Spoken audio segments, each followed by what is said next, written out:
நீங்கள் school எக்ஸாமுக்கோ college எக்ஸாமுக்கோ படிக்கிறதுன்றது வேறு. அங்கே உங்களுடைய டார்கெட் எப்படி இருக்குன்னா, உங்களுக்கு வந்து அப்ஜெக்டிவ் கொஷின்ஸ் இருக்கும், டிஸ்கிரிப்டிவ் கொஷின்ஸ் இருக்கும், 5 மார்க்ஸ் கொஷின்ஸ் இருக்கும், 10 மார்க் கொஷின்ஸ் இருக்கும். அங்கே உங்களுடைய எய்ம் என்ன அப்படின்னா, நீங்கள் பாஸ் மார்க்கோ இல்லை வந்து ஒரு நல்ல பர்சன்டேஜோ வாங்கணும். அதுதான் உங்களுடைய எய்ம், அப்படி தான் இருக்கும். பட் ஒரு காம்படிட்டிவ் எக்ஸாமில் அப்படி கிடையாது. நிறைய ஸ்டூடெண்ட்ஸு நீங்கள் எம்எஸ்சியில் படிச்சிருப்பீங்க, பட் இன்டெப்த்தாக படிச்சிருக்க மாட்டீங்க. மற்ற சாப்டர் எல்லாமே நிறைய ஸ்டூடெண்ட்ஸ் சொல்கிறது என்னென்னா, எனக்கு ஆர்கானிக் கெமிஸ்ட்ரி நல்லா தரவாக இருக்கிறேன், என்ன ரியாக்ஷன் கேட்டாலும் மெக்கானிசம் கேட்டாலும் நான் எழுதிடுவேன், ரியாக்டன்ட்டு என்னன்னு கொடுத்தா நான் ப்ராடக்டை சொல்லிவிடுவேன், இல்லை ப்ராடக்ட் இது வருதுன்னு கொடுத்தா அது என்ன ரியாக்ஷனில் வருதுன்னு சொல்லிவிடுவேன். இதெல்லாம் தரவாக இருப்பாங்க. பட் இந்த குவாண்டம் மெக்கானிக்ஸ் வரும்பொழுது மட்டும் நிறைய ஸ்டூடெண்ட்ஸ் என்ன ரீசன் அப்படின்னா வந்து பார்த்தீங்கன்னா, நான் அடுத்து புக்ஸ் நிறைய சொல்ல போகிறேன். எந்த சாப்டருக்கு நீங்கள் என்ன புக்கை ரெஃபர் பண்ணணுன்றதை நான் அடுத்து சொல்லுவேன். யூத் பேப்பரின் இனிய வணக்கம். மறக்காமல் சப்ஸ்கிரைப் பண்ணுங்கள், பக்கத்தில் இருக்க பெல் ஐகானை கிளிக் பண்ணுங்கள். தேங்க்யூ. வணக்கம், என்னுடைய பெயர் ஏ ஆரோக்கியராஜ். நான் மயிலாடுதுறை மாவட்டம் புத்தூர் சீனிவாச சுப்பராயா அரசினர் பாலிடெக்னிக் கல்லூரியில் வேதியியல் விரிவுரையாளராக பணியாற்றி வருகிறேன். கடந்த 2013 நடைபெற்ற டிஆர்பி பாலிடெக்னிக் எக்ஸாமில் தேர்வாகி நான் இக்கல்லூரியில் பணிபுரிந்து வருகிறேன். கம்யூனல் ரோஸ்டரில் அந்த டிஆர்பி ரேங்கிங்கில் எனக்கு 4th ரேங்கிங் கிடச்சிது. இப்போ கடந்த ஒரு 8 ஆண்டுகளாக பாலிடெக்னிக் கல்லூரிகளில் பணிபுரிந்து வருகிறேன். இந்த பாலிடெக்னிக் டிஆர்பியில் கெமிஸ்ட்ரி அதாவது MSc chemistry with first class முடித்து ஏற்கனவே விண்ணப்பித்திருக்கக்கூடிய மாணவர்கள் வந்து பார்த்திங்க அப்படின்னா, நீங்கள் தேர்வுக்கு இப்போ ஏறக்குறைய தயார் நிலையில் இருப்பீங்க. இன்னும் நீங்கள் என்னென்னலாம் இதில் வந்து நீங்கள் செய்யணும் அப்படின்றத முக்கியமான ஒரு குறிப்புகள் மட்டும் நான் இப்போ உங்களுக்கு சொல்ல இருக்கேன். சிலபஸ் எல்லாருமே கண்டிப்பாக டவுன்லோட் பண்ணி வச்சுருப்பீங்க, ஏன்னா டிஆர்பி வெப்சைட்டில் கொடுத்துருக்காங்க.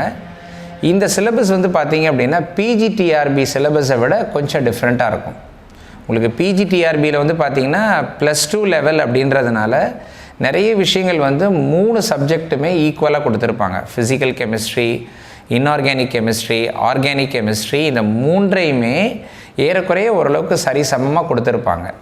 ஆனால் இந்த பாலிடெக்னிக் டிஆர்பியில் நிறைய மாணவர்கள் வந்து இண்டஸ்ட்ரியல் ஓரியன்டாக அவங்க படிக்க இருக்கிறதுனால இன்ஆர்கானிக் கெமிஸ்ட்ரியும் ஃபிசிக்கல் கெமிஸ்ட்ரியில் இருக்கக்கூடிய அந்த கண்டென்ட் வந்து பார்த்திங்கன்னா உங்களுக்கு நிறைய இருக்கும். ஆர்கானிக்கில் கம்பேரட்டிவாக கம்மியாக இருக்கும். ஆர்கானிக்கும் இருக்குது, பட் ஆர்கானிக்கில் உங்களுக்கு கம்பேரட்டிவாக கம்மியாக இருக்குது.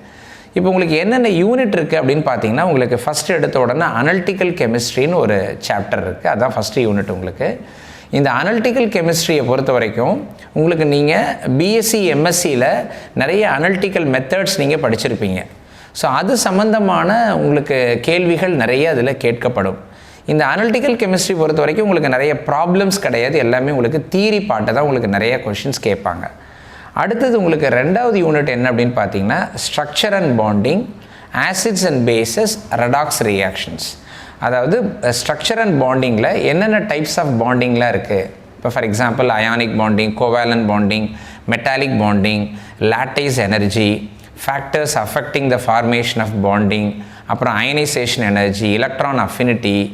இது இல்லாமல் உங்களுக்கு வந்து பார்த்திங்கன்னா ஆசிட்ஸோட different classifications, Arrhenius concept, Lowry Bronsted concept, Lewis concept, Lux Flood concept.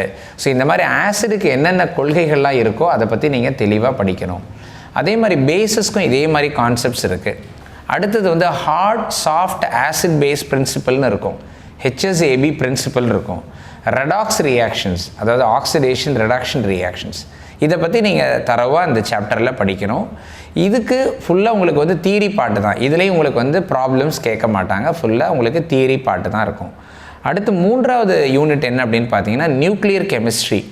இப்போ இந்த நியூக்ளியர் கெமிஸ்ட்ரியோட இன்னொரு அடிஷ்னல் யூனிட் அதில் கொடுத்துருப்பாங்க. என்ன அப்படின்னா, நான் டிரான்சிஷன் எலமெண்ட்ஸ்.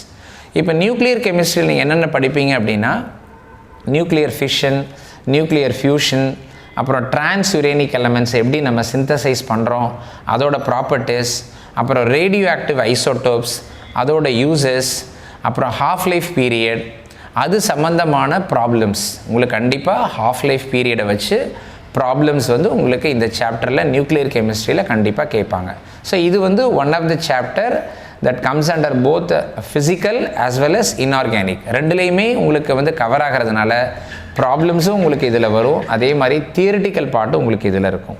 இது இல்லாமல் நான் டிரான்சிஷன் எலமெண்ட்ஸ் அப்படின்னா எஸ் பிளாக் எலமெண்ட்ஸை பற்றி, பி பிளாக் எலமெண்ட்ஸை பற்றியும் நீங்கள் இந்த பர்டிகுலர் யூனிட்டில் தரவாக படிக்கணும். உங்களுக்கு எஸ் பிளாக் எலமெண்ட்ஸில் for example alkali metals, alkaline earth metals. அதே மாதிரி உங்களுக்கு பி பிளாக் எலமெண்ட்ஸில் வந்து பார்த்தீங்கன்னா 13 குரூப்லேருந்து 18 குரூப் இனர்ட் கேஸ் வரைக்கும் இருக்கக்கூடிய எலமெண்ட்ஸு, அதோட ஜென்ரல் கான்ஃபிகரேஷன், அதோட ப்ராப்பர்ட்டிஸ், அது ஸ்பெசிஃபிக்காக அதில் இருக்கக்கூடிய முக்கியமானது.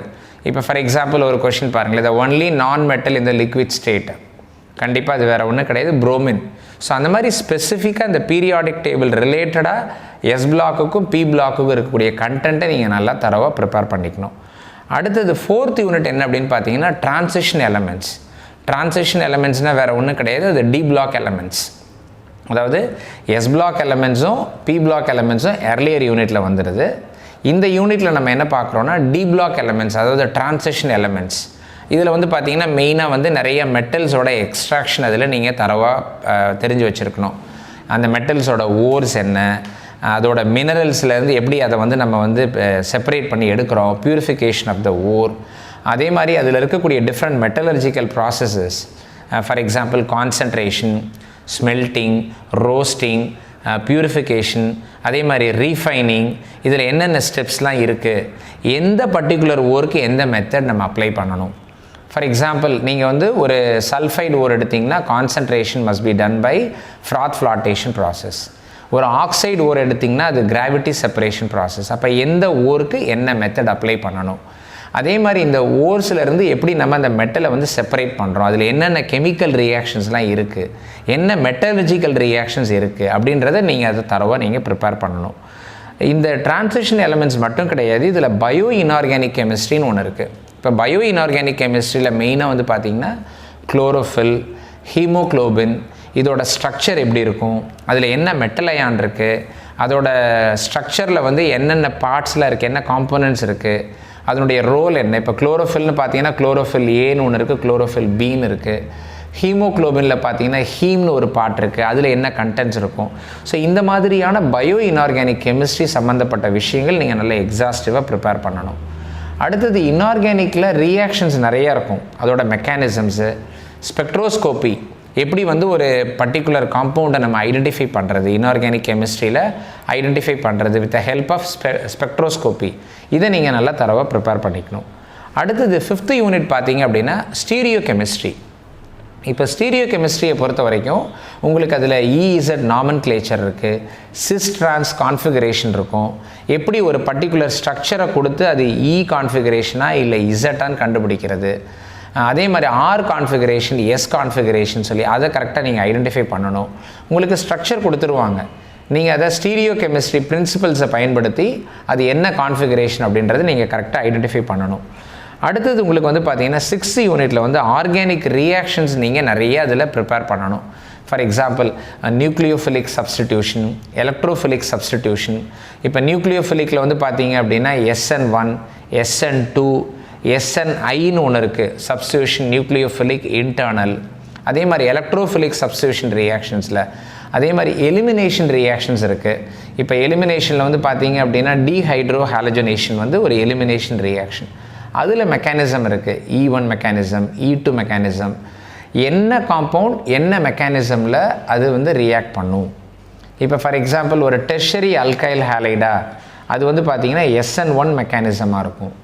இதே வந்து பார்த்திங்க அப்படின்னா ஒரு ப்ரைமரி அல்கைல் ஹாலைட்னா அது SN2 மெக்கானிசம்.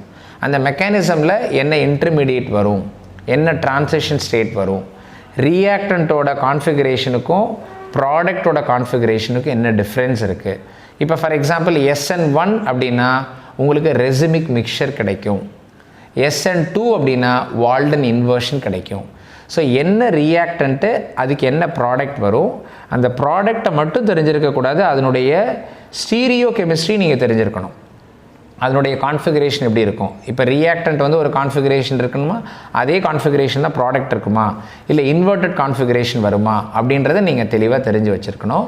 எந்த ஒரு மாலிகூல் ஸ்ட்ரக்சர் கொடுத்தாலும் அது இசட்டா இல்லை அது வந்து இ கான்ஃபிகரேஷன்னு சொல்ல தெரியணும்.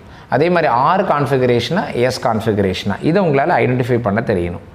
அடுத்தது மெக்கானிசம். இப்போ ஒரு பர்டிகுலர் ரியாக்ஷன் கொடுத்துருவாங்க, அந்த பர்டிகுலர் ரியாக்ஷனில் இப்போ ஃபார் எக்ஸாம்பிள் ஆல்டால் கண்டென்சேஷன் அப்படின்னா அதில் என்ன இன்டர்மீடியட் வருது, அதில் ஒரு கார்பானையான் ஒரு இன்டர்மீடியட் வருது, அது ஃப்ரீ ரேடிக்கல் வருதா, கார்பானையான் வருதா, இல்லை கார்போனியம் அயான் வருதா, என்ன இன்டர்மீடியட் வருது அப்படின்றத நீங்கள் நல்லா தெளிவாக ப்ராக்டிஸ் பண்ணணும். ஸோ இப்போ உங்களுக்கு வந்து பார்த்தீங்கன்னா நான் அடுத்த புக்ஸ் நிறைய சொல்ல போகிறேன், எந்த சாப்டருக்கு நீங்கள் என்ன புக்கை ரெஃபர் பண்ணணுன்றதை நான் அடுத்து சொல்லுவேன். ஸோ அதில் உங்களுக்கு ஒரு கிளியர் கட்டாக ஒரு ஐடியா கிடைக்கும். அடுத்தது வந்து ஆர்கானிக் சிந்தசிஸ். இப்போ நிறைய நம்ம வந்து கெமிக்கல்ஸ் ஃபார் எக்ஸாம்பிள் ஸ்டெராய்ட்ஸு, அல்கலாய்ட்ஸு, டெர்பினாய்ட்ஸு இது எல்லாத்தையும் நம்ம சிந்தசைஸ் பண்ணுறோம். இன்றைக்கி மெடிசினல் கெமிஸ்ட்ரி இல்லை ஃபார்மசூட்டிக்கல் கெமிஸ்ட்ரியில் இருக்கக்கூடிய நிறைய கெமிக்கல்ஸ் வந்து பார்த்திங்க அப்படின்னா எல்லாமே நம்ம வந்து லேபில் சிந்தசைஸ் பண்ணக்கூடிய கெமிக்கல்ஸ் தான். அந்த கெமிக்கல்ஸ் எப்படி சிந்தசைஸ் பண்ணுறது அதை பற்றி நம்ம இந்த சாப்டரில் ஆர்கானிக் சிந்தசிஸில் பார்க்க போகிறோம். அடுத்தது ஹெட்ரோசைக்ளிக் காம்பவுண்ட்ஸ். இப்போ ஃபார் எக்ஸாம்பிள் ஃபியூரான், பிரோல், தயோஃபின் இந்த மாதிரி நிறைய உங்களுக்கு ஹெட்ரோசைக்ளிக் காம்பவுண்ட்ஸ் இருக்குது. அதோட நாமன்க்ளேச்சர் நீங்கள் நல்லா தரவாக படிக்கணும். ஏன் அப்படின்னா உங்களுக்கு பென்சீனாய்ட் காம்பவுண்ட்ஸ்க்கு ஒரு நாமன்க்ளேச்சர் இருக்கும், நான் பென்சீனாய்ட் காம்பவுண்ட்ஸ்க்கு ஒரு நாமன்க்ளேச்சர் இருக்கும். அதுவும் ஹெட்ரோசைக்ளிக்கில் நீங்கள் நல்லா அதை புரிஞ்சு வச்சுக்கணும் என்ன மாதிரி நாமன்க்ளேச்சர்ன்றதை. அதே மாதிரி இதில் என்ன ரியாக்ஷன்ஸ் இருக்குது, என்ன டைப் ஆஃப் ரியாக்ஷன்ஸ் இருக்குது அப்படின்றதையும் நீங்கள் நல்லா அதை தெளிவாக தெரிஞ்சு வச்சுக்கணும். இப்போ இதில் வந்து பென்சீனாய்ட் காம்பவுண்ட்ஸ்க்கு வந்து ரியாக்ஷன்ஸ் ஒரு மாதிரி இருக்கும், நான் பென்சீனாய்ட் காம்பவுண்ட்ஸ்க்கு ரியாக்ஷன்ஸ் ஒரு டைப்பாக இருக்கும். அதை நீங்கள் நல்லா தெளிவாக புரிஞ்சுக்கோங்க. அடுத்த யூனிட் என்ன அப்படின்னு பார்த்தீங்கன்னா குவாண்டம் கெமிஸ்ட்ரி. இப்போ குவாண்டம் கெமிஸ்ட்ரி வந்து பார்த்திங்கன்னா நிறைய ஸ்டூடெண்ட்ஸு நீங்கள் எம்எஸ்சியில் படிச்சிருப்பீங்க, பட் இன்டெப்த்தாக படிச்சிருக்க மாட்டீங்க. மற்ற சாப்டர் எல்லாமே நிறைய ஸ்டூடெண்ட்ஸ் சொல்கிறது என்னென்னா எனக்கு ஆர்கானிக் கெமிஸ்ட்ரி நல்லா தரவாக இருக்கிறேன், என்ன ரியாக்ஷன் கேட்டாலும் மெக்கானிசம் கேட்டாலும் நான் எழுதிடுவேன், ரியாக்டன்ட் என்னன்னு கொடுத்தா நான் ப்ராடக்டை சொல்லிவிடுவேன், இல்லை ப்ராடக்ட் இது வருதுன்னு கொடுத்தா அது என்ன ரியாக்ஷனில் வருதுன்னு சொல்லிவிடுவேன், இதெல்லாம் தரவாக இருப்பாங்க.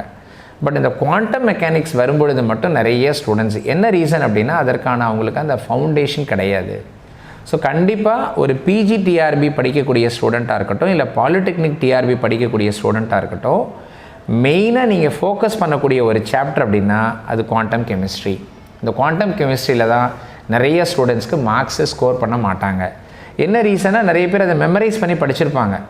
Starting with Schrodinger's equation, particle in one dimensional box, இது எல்லாமே பார்த்திங்கன்னா அவங்க மெமரைஸ் பண்ணி படிச்சிருப்பாங்க, அண்டர்ஸ்டாண்ட் பண்ணி படிச்சிருக்க மாட்டாங்க. அது ஒரு பெரிய ஒரு ட்ராபேக்காக இருக்கும். நீங்கள் இப்போயாவது அதில் என்ன கான்செப்ட் இருக்குது, அதே மாதிரி குரூப் தியரியில் பார்த்தீங்கன்னா ஒரு பர்டிகுலர் மாலிகுல் கொடுத்துருவாங்க, அது என்ன குரூப்புன்னு நீங்கள் ஐடென்டிஃபை பண்ணணும், C2Vயா இல்லை C3Vயா என்ன குரூப் அப்படின்றத நீங்கள் ஐடென்டிஃபை பண்ணணும். அதையும் நீங்கள் நல்லா தரவாக ப்ரிப்பேர் பண்ணணும்.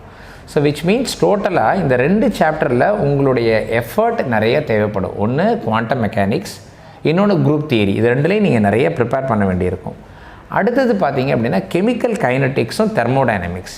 இந்த 2 சாப்டருமே ஃபிசிக்கல் கெமிஸ்ட்ரியிலேருந்து இருக்கக்கூடிய கண்டென்ட் உங்களுக்கு. இப்போ இந்த கெமிக்கல் கைனட்டிக்ஸில் வந்து பார்த்தீங்கன்னா உங்களுக்கு ஆர்டர் ஆஃப் த ரியாக்ஷன் கேட்பாங்க. ஒரு பர்டிகுலர் ரியாக்ஷன் கொடுத்து இது எந்த ஆர்டரில் இருக்குது, first order reaction, second order reaction, third order reaction, அந்த ரியாக்ஷனுக்கு என்ன ரேட் கான்ஸ்டன்ட்டு என்ன யூனிட்டில் வரும், அதே மாதிரி அதுக்கான இன்டகிரேட்டட் எக்ஸ்ப்ரெஷன் என்ன, ரேட் கான்ஸ்டன்ட்டுக்கான எக்ஸ்ப்ரெஷன் என்ன, ஒரு பர்டிகுலர் ஆர்டரோட கேரக்டரிஸ்டிக்ஸ் என்ன, ஃபஸ்ட் ஆர்டர் ரியாக்ஷன் என்ன கேரக்டரிஸ்டிக்ஸ் இருக்கணும், செகண்ட் ஆர்டர்னால் என்ன கேரக்டரிஸ்டிக்ஸ் இருக்கணும், இப்போ என்சைம் கட்டாலிசிஸ்ன்னு இருக்குது அந்த ரியாக்ஷன்ஸில் என்ன இருக்கணும், ஃபோட்டோகெமிக்கல் ரியாக்ஷன்ஸ்க்கு என்ன கேரக்டரிஸ்டிக்ஸ் இருக்கணும், இதெல்லாம் நீங்கள் தரவாக ப்ரிப்பேர் பண்ணணும். ஸோ அப்போ கெமிக்கல் கைனட்டிக்ஸை பொறுத்த வரைக்கும் உங்களுக்கு ஆர்டர் ஆஃப் த ரியாக்ஷன் அதை பேஸ் பண்ணி உங்களுக்கு நிறைய கொஷின்ஸ் கேட்பாங்க, ப்ராப்ளம்ஸ் வரும். அதில் ஹாஃப் லைஃப் பீரியட்னு கேட்பாங்க, அது எப்படி கால்குலேட் பண்ணுறது. ஃபார் எக்ஸாம்பிள் ஒரு ரேடியோ ஆக்டிவ் ஐசோடோப் வந்து 100 கிராம்ஸ் இருக்குது, ஒரு பர்டிகுலர் பாயிண்ட் ஆஃப் டைமில் 100 கிராம்ஸ் இருக்குது, அதோட ஹாஃப் லைஃப் பீரியட் கொடுத்துருவாங்க. ஒரு சர்டன் பீரியட் ஆஃப் டைமுக்கு அப்புறம் எவ்வளோ இருக்கும், எவ்வளோ கான்சன்ட்ரேஷன் அதில் இருக்கும் அப்படின்னு கேட்பாங்க. இதெல்லாம் நீங்கள் ஒர்க் அவுட் பண்ணி நீங்கள் பார்க்கணும். அதுக்கு சிம்பிள் ட்ரிக்ஸ் இருக்குது. நீங்கள் புக்ஸ்லேயே வந்து பார்த்தீங்கன்னா இப்போ பூரியன் சர்மா, PL சோனி இந்த புக்ஸ்லேயே வந்து பார்த்தீங்கன்னா அதுக்கு ஒரு ட்ரிக் கொடுத்துருப்பாங்க. இப்போ 100லேருந்து 50 ஆகிறதுக்கு ஒரு 1 hour அப்படின்னா 50லேருந்து 25 ஆகிறதுக்கு 1 hour. இப்போ நான் ஃபார் எக்ஸாம்பிள் நான் சொல்கிறேன், என்ன கொஷின்னா, ஒரு ரேடியோ ஆக்டிவ் ஐசோடோப் வந்து 100 கிராம்ஸ் இருக்குது, அது 12.5 கிராம்ஸ் ஆகிறதுக்கு எவ்வளோ டைம் எடுத்துக்கும் அப்படின்னு ஒரு கொஷின் இருக்குது.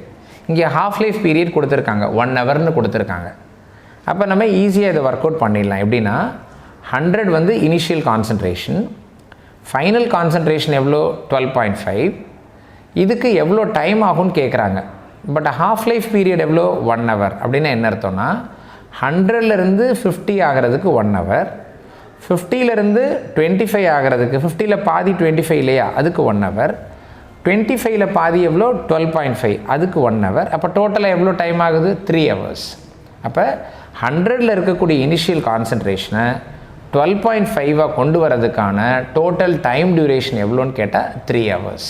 இப்போ உங்களுக்கு அப்ஜெக்டிவ் கொஷனில் சாய்ஸ் கொடுத்துருவாங்க 1 hour, 2 hours, 3 hours, 4 hours. நீங்கள் கரெக்டாக நீங்கள் சிம்பிளாக இந்த ஷார்ட்கட் மெத்தடில் ஒர்க் அவுட் பண்ணி ஆன்சர் எழுதலாம். ஸோ அப்போ கெமிக்கல் கைனடிக்ஸ் மட்டும் கிடையாது, தெர்மோடைனமிக்ஸும் அதே மாதிரி தான். உங்களுக்கு அதுலேயும் நிறைய ப்ராப்ளம்ஸ் கேட்பாங்க. தெர்மோடைனமிக்ஸில் வந்து பார்த்திங்கன்னா அது வந்து ஒரு பெரிய வாஸ்ட் ஏரியா. அது வந்து ஸ்டாட்டிஸ்டிக்கல் தெர்மோடைனமிக்ஸ் இருக்குது, அதில் நிறைய ப்ராப்ளம்ஸ் உங்களுக்கு கேட்பாங்க. அதே மாதிரி குரூப் தியரி ஏற்கனவே நான் சொல்லிட்டேன். குரூப் தியரி வந்து உங்களுக்கு அடுத்த யூனிட்டு. குவாண்டம் மெக்கானிக்ஸ் எந்த அளவுக்கு நீங்கள் ஸ்ட்ரெஸ் கொடுத்து ப்ரிப்பேர் பண்ணுறீங்களோ அதே அளவுக்கு நீங்கள் குரூப் தியரியும் ப்ரிப்பேர் பண்ணணும். அடுத்தது ஸ்பெக்ட்ரோஸ்கோப்பி. ஸ்பெக்ட்ரோஸ்கோப்பியும் எப்படி நான் முன்னாடி சொன்ன மாதிரி தெர்மோடைனமிக்ஸ் மாதிரி இதுவும் ஒரு பெரிய ஒரு ப்ராட் ஃபீல்டு. ஸ்பெக்ட்ரோஸ்கோப்பி வந்து பார்த்திங்கன்னா நீங்கள் இன்ஆர்கானிக் கெமிஸ்ட்ரிலையும் படிப்பீங்க, ஆர்கானிக் கெமிஸ்ட்ரிலையும் படிப்பீங்க, அதோட டெக்னிக்ஸ் வந்து ஃபிசிக்கல் கெமிஸ்ட்ரிலையும் வரும்.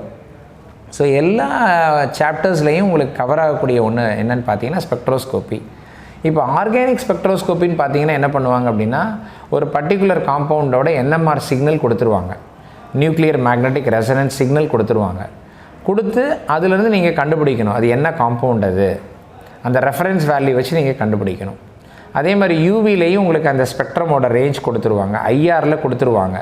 அதை வச்சுட்டு இது என்ன ஃபங்க்ஷனல் குரூப்புன்னு கண்டுபிடிக்கணும். ஹைட்ராக்சில் குரூப்பாக அதுக்கு ஒரு ஸ்பெக்ட்ரம் இருக்கும். இதே உங்களுக்கு வந்து கார்பாக்சில் குரூப்னா அதுக்கு ஒரு ஸ்பெக்ட்ரம் இருக்கும். கார்போனைல் காம்பவுண்ட்ஸ்லேயே வந்து பார்த்திங்கன்னா டிஃப்ரெண்ட் கேட்டகரி இருக்குது. இப்போ கார்போனைல் காம்பவுண்ட்ஸில் CO குரூப் இருக்கிறதே பார்த்திங்கன்னா ஆல்டிஹைட்லேயும் இருக்குது, கீட்டோன்ஸில் இருக்குது, அதே மாதிரி கார்பாக்சிலிக் ஆசிட்ஸில் இருக்குது, ஆசிட் குளோரைட்ஸில் இருக்குது, எஸ்டர்ஸில் இருக்குது, அன்ஹைட்ரைடில் இருக்குது. எல்லாத்துலேயுமே கார்போனைல் குரூப்னு ஒன்று இருக்கும்.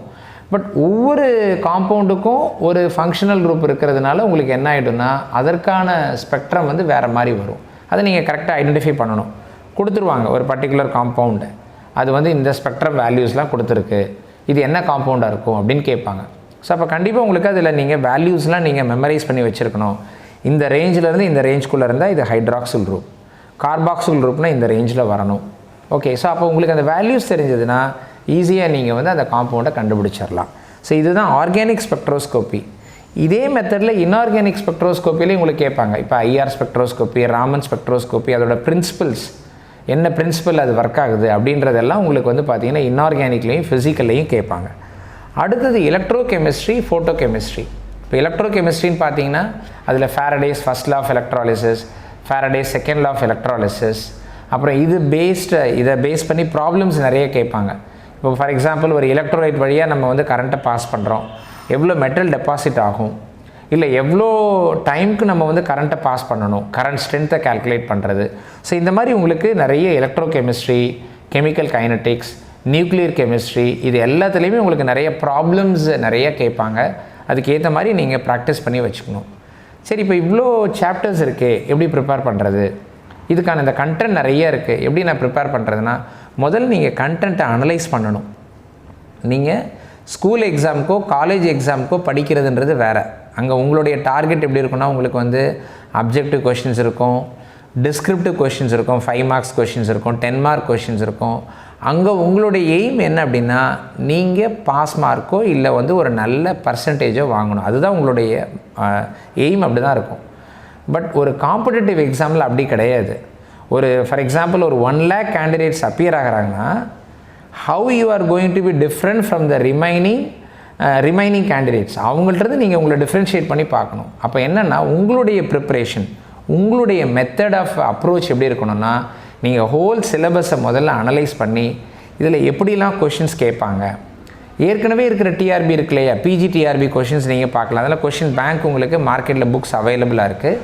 நீங்கள் அந்த புக்ஸை வாங்கி ஏற்கனவே என்ன கொஷின்ஸ் கேட்டிருக்காங்க, அதில் என்ன மாதிரியான எந்த அப்ரோச் இருக்குது அப்படின்றத நீங்கள் அனலைஸ் பண்ணிக்கலாம். வெயிட்டேஜ்ன்றது ஓரளவுக்கு யூனிஃபார்மாக இருக்கும்.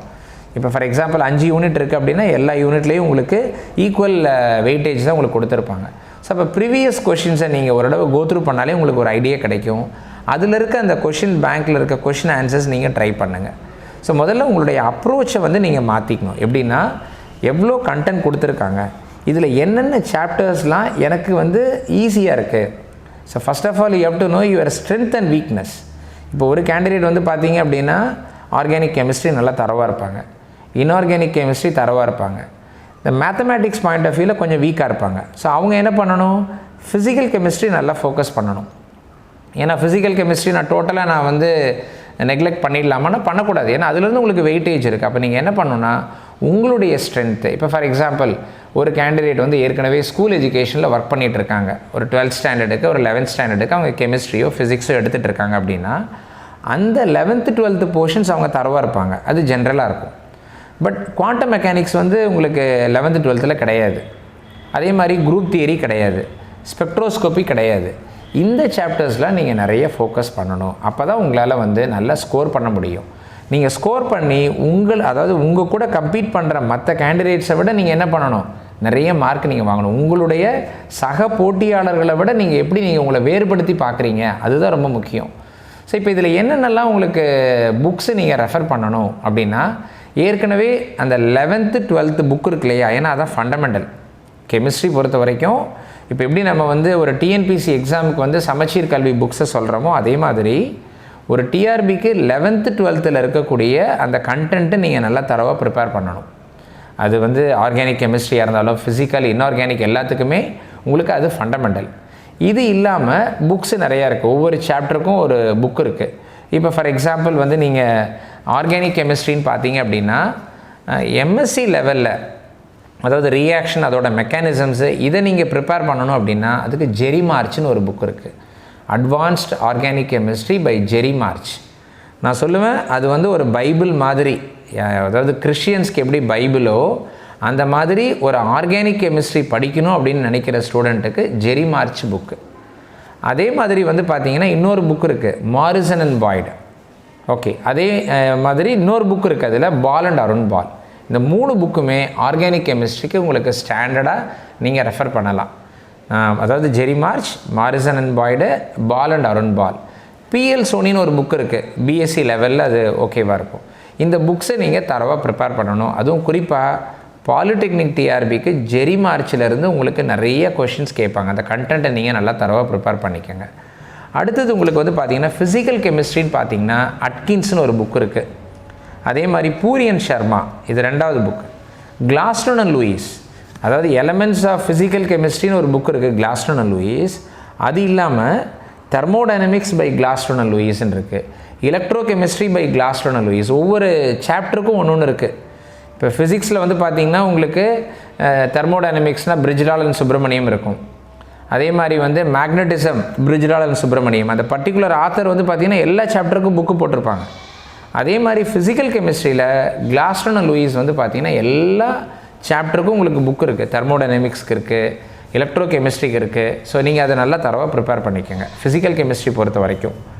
இப்போ இன்ஆர்கானிக் கெமிஸ்ட்ரிக்கு என்னென்ன புக்ஸ்லாம் இருக்குது அப்படின்னு பார்த்தீங்கன்னா J D Lee, inorganic chemistry, advanced inorganic chemistry by J D Lee. அதே மாதிரி பூரியன் சர்மா, பூரியன் சர்மாவில் வந்து பார்த்திங்கன்னா பேசிக் ஃபண்டமெண்டல்ஸ் நிறைய அதில் நீங்கள் தெரிஞ்சுக்கலாம். இப்போ ஃபார் எக்ஸாம்பிள் குவாண்டம் மெக்கானிக்ஸ் நான் சொன்னேன், அதனுடைய ஃபண்டமெண்டல்ஸ்லாம் பூரியன் சர்மாவில் உங்களுக்கு நிறைய ப்ராப்ளம்ஸ் நிறைய அதில் ஒர்க் அவுட் பண்ணியிருப்பாங்க. Particle in 1 dimensional box, Schrodinger's equation, uncertainty principle, இதெல்லாம் பேஸ் பண்ணி உங்களுக்கு நிறைய ப்ராப்ளம்ஸ் இருக்கும். அதை நல்லா நீங்கள் தரவாக ப்ரிப்பேர் பண்ணிக்கலாம். அதே மாதிரி அட்கின்ஸ், அதாவது அட்கின்ஸ் வந்து ஃபிசிக்கல் கெமிஸ்ட்ரிலையும் இருக்குது, இன்ஆர்கானிக் கெமிஸ்ட்ரிலையும் புக் இருக்குது, அதை நீங்கள் ப்ரிப்பேர் பண்ணிக்கோங்க. தென் கம்மிங் டு ஸ்பெக்ட்ரோஸ்கோப்பி, ஸ்பெக்ட்ரோஸ்கோப்பிக்கு பேன்வெல் அப்படின்னு ஒரு புக் இருக்குது. அந்த புக் வந்து உங்களுக்கு ஜென்ரலாக, அதாவது இன்ஆர்கானிக் ஆஸ்பெக்டாகவும் இருக்கும், ஃபிசிக்கல் ஆஸ்பெக்டாகவும் எல்லாமே உங்களுக்கு பேன்வெல்ல உங்களுக்கு கவர் ஆகிருக்கும். ஆர்கானிக் ஸ்பெக்ட்ரோஸ்கோப்பியில் ஏற்கனவே நான் ப்ராப்ளம் சொன்னேன் இல்லையா, ஒரு காம்பவுண்டோட ஸ்ட்ரக்சரை நீங்கள் ஐடென்டிஃபை பண்ணணும், இல்லை அந்த காம்பவுண்டில் என்ன ஃபங்க்ஷனல் குரூப் இருக்குன்றதை நீங்கள் கண்டுபிடிக்கணும். ஸோ இந்த மாதிரி உங்களுக்கு 1 word கொஷின்ஸ் வரும்பொழுது அதுக்கு உங்களுக்கு அந்த PK Sharma, organic spectroscopy by PK Sharma, அது ரொம்ப யூஸ்ஃபுல்லாக இருக்கும். அதே மாதிரி இன்ஆர்கானிக் கெமிஸ்ட்ரியில் இன்னொரு புக் இருக்குது, selected topics in inorganic chemistry by Malik, Tuli, Madan and Bisht. அதில் வந்து இன்ஆர்கானிக் கெமிஸ்ட்ரியில் கோஆர்டினேஷன் கெமிஸ்ட்ரி இருக்கு இல்லையா, அது டீட்டெயில்டாக கொடுத்துருப்பாங்க. ட்ரான்சிஷன் எலமெண்ட்ஸ்னு ஒரு பார்ட் நம்ம பார்த்தோம், அதனுடைய என்டையர் இதுவே கண்டென்ட்டுமே அதில் வந்து உங்களுக்கு தரவாக டீல் பண்ணியிருப்பாங்க. அதே மாதிரி குரூப் தியரி அண்ட் ஸ்பெக்ட்ரோஸ்கோப்பிக்கு அல்கா குப்தா, குரூப் தியரிக்கு அல்கா குப்தான்னு ஒரு புக் இருக்குது, அதை நீங்கள் தரவாக ப்ரிப்பேர் பண்ணணும். ஸ்டீரியோ கெமிஸ்ட்ரிக்கு வந்து பார்த்தீங்கன்னா கால்சின்னு ஒன்று இருக்குது, கோல்டு அண்ட் இன்கோல்டு, இந்த புக்ஸும் வந்து பார்த்தீங்கன்னா உங்களுக்கு ஸ்டீரியோ கெமிஸ்ட்ரிக்கு யூஸ்ஃபுல்லாக இருக்கும். அதே மாதிரி இன்னொரு புக் இருக்குது, Subrata Sengupta, stereo chemistry by Subrata Sengupta, அதுலேயும் கண்டென்ட் உங்களுக்கு நிறையா இருக்கும். ஒன்லி திங் என்னென்னா ஸ்டீரியோ கெமிஸ்ட்ரிக்கு வந்து கொஞ்சம் இமேஜினேஷன் உங்களுக்கு தேவை. அந்த மாலிகூல் வந்து 3 டைமென்ஷனில் எப்படி இருக்கும், அதை வந்து நம்ம ரொட்டேட் பண்ணால் 180 டிகிரி ரொட்டேட் பண்ணால் என்ன ஸ்ட்ரக்சர் வரும், 360 டிகிரி ரொட்டேட் பண்ணால் என்ன ஸ்ட்ரக்சர் வரும், இதெல்லாம் நீங்கள் வந்து கொஞ்சம் இமேஜினேஷன் பண்ணி தான் படிக்கணும். அதாவது குரூப் தியரிக்கு உங்களுக்கு கண்டிப்பாக நீங்கள் இமேஜின் பண்ணால் தான், ஸ்டீரியோ கெமிஸ்ட்ரிக்கு இமேஜின் பண்ணால் தான் உங்களால் கரெக்டாக அந்த ஸ்ட்ரக்சரை உங்களால் ஒர்க் அவுட் பண்ண முடியும். அடுத்தது நியூக்ளியர் கெமிஸ்ட்ரிக்கு வந்து பார்த்திங்கன்னா ஆர்னிக்கர்னு ஒரு புக் இருக்குது. நியூக்ளியர் கெமிஸ்ட்ரியில் நிறைய ப்ராப்ளம்ஸ் இருக்கும், நியூக்ளியர் ஃபிஷன், நியூக்ளியர் ஃபியூஷன், அதே மாதிரி டிஃப்ரெண்ட் ஸ்பாலேஷன் ரியாக்ஷன்ஸ்னு ஒரு கேட்டகரி இருக்குது. இதை பற்றிலாம் உங்களுக்கு டீட்டெயில்டாக உங்களுக்கு நியூக்ளியர் கெமிஸ்ட்ரியில் இருக்கும். ஸோ இப்போ ஏறக்குறைய எல்லா சாப்டர்ஸும் நம்ம ஒரு கிளான்ஸ் பார்த்துட்டோம். என்னென்ன புக்ஸ்லாம் நீங்கள் ரெஃபர் பண்ணணும்னு சொல்லிட்டேன். இந்த புக்ஸ் மட்டும் பத்தாது, இது இல்லாமல் நீங்கள் என்ன பண்ணணும்னா ஏற்கனவே ப்ரீவியஸ் கொஷின் பேப்பர்ஸ் நிறைய பப்ளிஷர்ஸ் போட்டிருக்காங்க, அதை நீங்கள் கோத்ரூ பண்ணுங்கள். த மோர் யூ ப்ராக்டிஸ், உங்களுக்கு வந்து அந்த கண்டென்ட் வந்து உங்களுக்கு ஈஸியாக இருக்கும். ஸோ ஒன்லி திங் என்ன அப்படின்னா நீங்கள் வந்து ஹார்ட் ஒர்க், டிட்டர்மினேஷன், இதை வந்து இது ரெண்டு தான் உங்களுக்கு வந்து 2 kinds of success. Hard work பண்ணணும், டிட்டர்மினேஷனோட. சும்மா அதாவது வந்து நிறைய பேர் வந்து என்ன பண்ணுவாங்க அப்படின்னா நான் ப்ரிப்பேர் பண்ணுறேன்னு சொல்லுவாங்க, பட் அதை நீங்கள் முறையாக ஸ்கீமெட்டிக்காக நீங்கள் வந்து ப்ரிப்பேர் பண்ணிங்க அப்படின்னா, ஒரு ஆர்டர்லி மேனரில் நீங்கள் ப்ரிப்பேர் பண்ணால் டெஃபினட்டாக நீங்கள் வந்து டிஆர்பி கிளியர் பண்ணலாம். கெமிஸ்ட்ரியை பொறுத்த வரைக்கும் நான் சொன்ன பாயிண்ட்ஸை நீங்கள் ஃபாலோ பண்ணிங்கனாலே easily you can get through. Thank you, all the best. Super sir.